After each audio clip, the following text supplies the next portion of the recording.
Electrolysis is a chemical process of splitting up a compound by passing an electric current through it.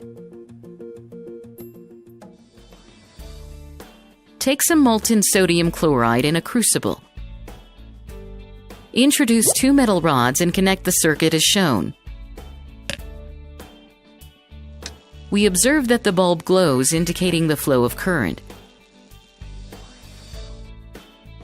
Now repeat the activity using solid sodium chloride. The bulb in the circuit does not glow. Pour some water in the crucible. Notice that the bulb glows.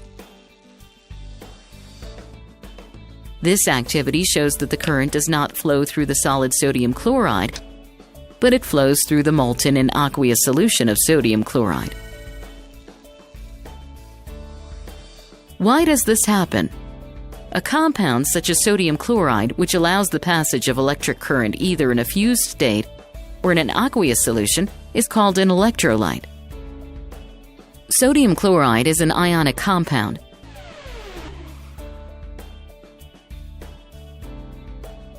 In which sodium and chloride ions are held together by an electrostatic force of attraction.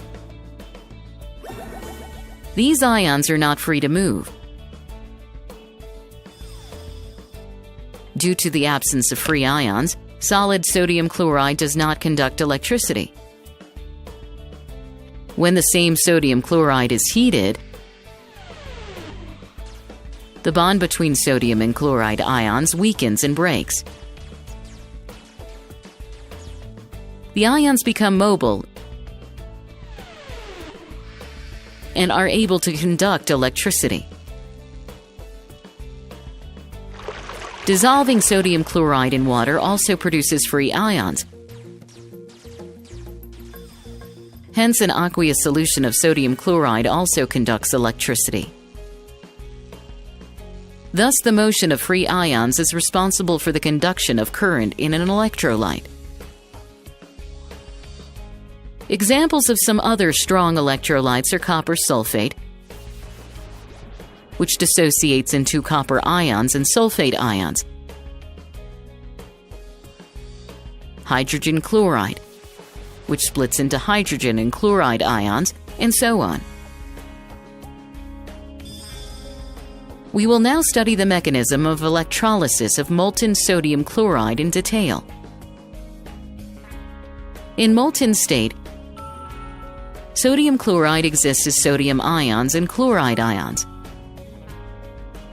These ions are in continuous motion. Dip 2 metal electrodes in molten sodium chloride, which are connected to positive and negative terminals of a battery. The electrode connected to the positive terminal is called anode,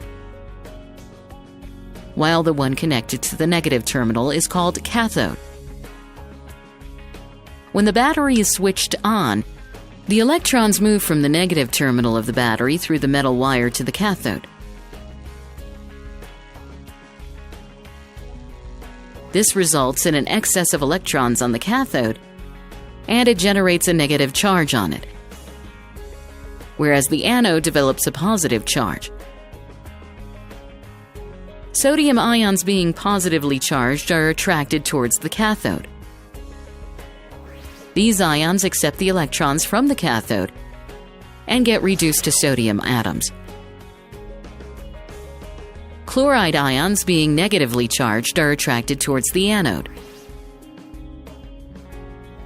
Here, these ions lose the electrons and are oxidized to neutral chlorine atoms.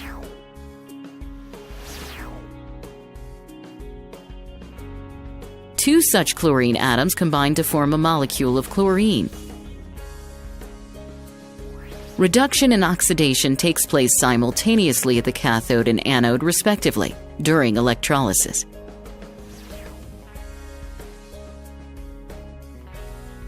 The complete assembly containing electrodes, electrolytic solution, and a battery is called an electrolytic cell.